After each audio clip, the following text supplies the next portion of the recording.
what's my plan when it comes to Filecoin? Now, I am not a financial advisor. I'm not telling anyone to anything. However, this is just my perspective. But personally, for me, my plan actually hasn't changed, and that is literally just dollar cost averaging for me holding and just waiting. Because the way you take a look at it is that I will not be able to know the perfect moment. So personally, for me, I'm just more so preparing for a moment. If let's say there is even an altcoin season, and that's pretty much about it. Personally, what I'm doing is I'm dollar cost averaging once a month, and that's it. I'm not telling anyone to anything, but again, that's just what I'm doing. Because in my perspective, right, when we saw that pretty slight recovery when it comes to Filecoin not too long ago, like I didn't know I was going to do that. Like personally for me, all I did was just prepare. That's it. Now in the grand scheme of things, of course, Filecoin still had a pretty big pullback from where it was like less than even a year ago. But I'm saying when it comes to, if let's say there's even that next leg up, I will not be able to know that moment. So all I can do is just stay patient and I think just prepare, and that's about it. And of course, for the projects that I'm a fan of. Like personally for me, a lot of people like to ask me, oh, what is the bottom? I'm not going to be able to know that, right? I don't have those capabilities because in theory, things could, also go lower. But then the thing is, I will not be able to know that because, for instance, let me just give this as an example. How would I know that, let's say, $50 was the bottom for Bitcoin or something like that, if let's say it was at that exact moment in time? The only way I would know that it would be very difficult for Bitcoin to hypothetically ever return back to $50, for instance, right? Is after some time has passed by. It's like no different, I think, in the case of, let's say, altcoins or also in the case of Filecoin. Like, for instance, if let's say for whatever reason, like $1 in a make-believe scenario was quote unquote, let's say the bottom when it comes to Filecoin, the only way I would know that is if, let's say, some time has passed by, let's say there's an altcoin season and all this, that's the only way I would know that. But at that exact moment in time, there would be no way because a lot of people like to tell me, oh, why don't I pull up a price chart? Even if I did that, do you think Filecoin's going to listen to my price chart, or should I say pay attention to it? Like, no, it's not going to affect it in any way. So what I do is I just prepare and that's it, because whatever happens along the way, it's not going to be within my control. So why would I try to find things that are not within my control? I'm not going to be searching for those moments, right? Instead, I'm just dollar cost averaging, holding and just waiting. And I still like Filecoin's narrative to begin with because if I take a look at data storage, not a lot of projects out there that are that popular or focus on this. Now, why is that the case? I think it's because it's not necessarily such a cool kind of trendy market, but the way you take a look at it is that that space of data storage, it feels like it's evergreen to me. Now, what do I mean by this? If we take a look at the term evergreen content, it's more so content that is kind of not based off trends or based off kind of, what is the cool thing at the time. It's more so something that has longevity, right? It's like, for instance, let's say there is a video on how to change a light bulb, right? Like, how to change a light bulb was a topic that people were looking at like 10 years ago, 20 years ago, 30 years ago. And moving forward, it's still going to be in some cases something that people might want to search for if they do need to change a light bulb. That's just an example that I'm saying. It's like, for instance, again, how to change a car tire or how to change the stereo in a car or something like that, right? But I'm just saying that more so is kind of evergreen because there's going to be instances where people do want to search for that, but then at the same time, it's not based off a trend. Like, for instance, there are some things that are pretty trendy, some things that are pretty cool, but we don't know how long that might last, right?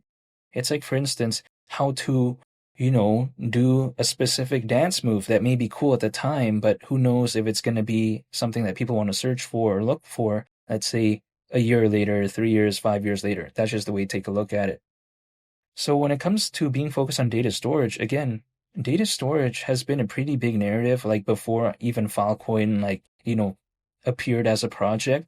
And it's still a pretty big narrative as of right now. It is just not, I think, such a cool thing, especially during this market in terms of the sentiment currently. And I think also historically, it hasn't really been such a cool kind of market to be focused on because there's other markets out there that just have way more attention and way more kind of, traction, I would say.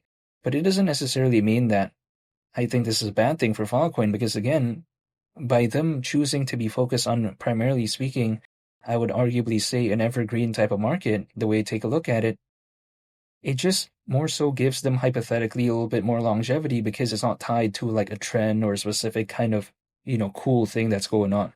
This is my point of view. But yeah, that's just the way to take a look at it. Because even if I take a look at Grandview Research, according to them, the global data storage market size is expected to reach nearly $800 billion by 2030. So I think that's pretty impressive.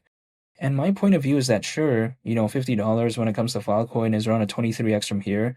And the market cap at that point, considering current circulating supply, would be around 35.5 billion. Like to me, just that market cap, sure, it may seem kind of massive, but if I take a look at in the grand scheme of things, how when it comes to the data storage space, there's pretty much, I think, five popular, compelling options, personally, in my perspective.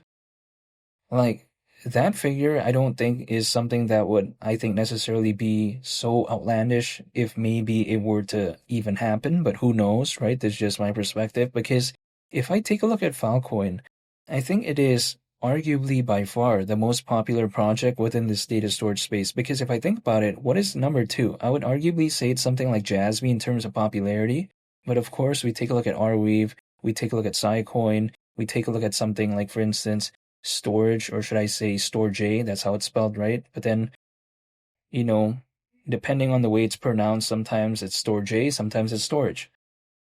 But yeah, besides that point, when I take a look at that, just pretty much five projects within this space that are pretty popular, but then Filecoin is by far the most popular within that. That is something that I find pretty interesting because if, let's say, for whatever reason, data storage becomes a big narrative, during, let's say, an altcoin season, what is like the most popular within that space currently? Arguably, I would say something on Filecoin. Like other market sectors out there, the number one in terms of popularity, it could be debated, right? It could be like, oh, maybe it's this project, maybe it's this one. But then when it comes to data storage, primarily speaking, there's not that many that are that popular to begin with. So then just the sample size is not like too many. Like, so if let's say there's attention for that space, it's not going to be spread out so thin, hypothetically, in my perspective. So I'm still staying patient when it comes to Filecoin. I mean, my plan has always stayed the same since the beginning. I've just been dollar cost averaging once a month, and that's pretty much about it. That's the way to take a look at it. It's like, for instance, back in January of this year, I started to stick to a new plan, and that was changing, what I was eating in terms of my portions, and also me implementing cardio, right?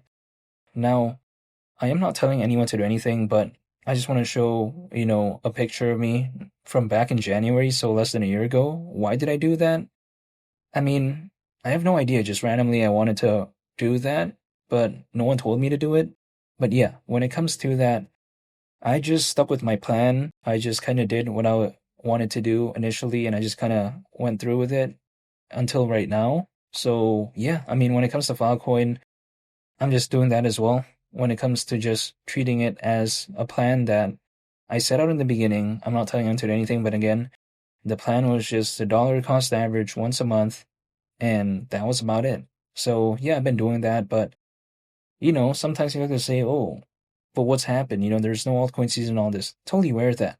But my perspective is that, I cannot demand an altcoin season to happen. Like, for instance, the only thing I can do is control myself. It's like, for instance, if I'm a fan of Filecoin, no matter how much I like it, like I cannot make it do this or do that. So to me, it's all about just staying patient personally in my perspective. In my case, that's the way to take a look at it. Now also, the way I view it is that when it comes to something like Filecoin, when the price isn't doing the best, again, what I focus on is the fundamentals, and I still like the aspect of data storage, and I also like its presence in that space, right? Or should I say within that market sector? I think the amount of holders when it comes to Filecoin, I still find pretty impressive despite the pullback. And also on top of that, if I liked Filecoin less than a year ago when it was actually doing a lot better, now that it's actually not doing as good, but then fundamentally I still like it, why would I suddenly not like the project just because it went lower in terms of price? Now, if my intention is to dollar cost average, I don't know why I'd be disappointed with that. Now, again, that is if, let's say, I want to dollar cost average. So to me, I'm just still waiting. I'm still staying patient. I haven't given up. But in the meantime, yeah, I just wanted to make a video real quick and just highlight what I'm thinking about and what I'm doing as of right now when it comes to Filecoin, even though nothing I say is financial advice and even though I'm not telling anyone anything. And I want to say thank you for watching. I hope you all have a nice day. It's been Lee the Captain, and I'll catch you all in the next one. I'm out. Peace. Bye.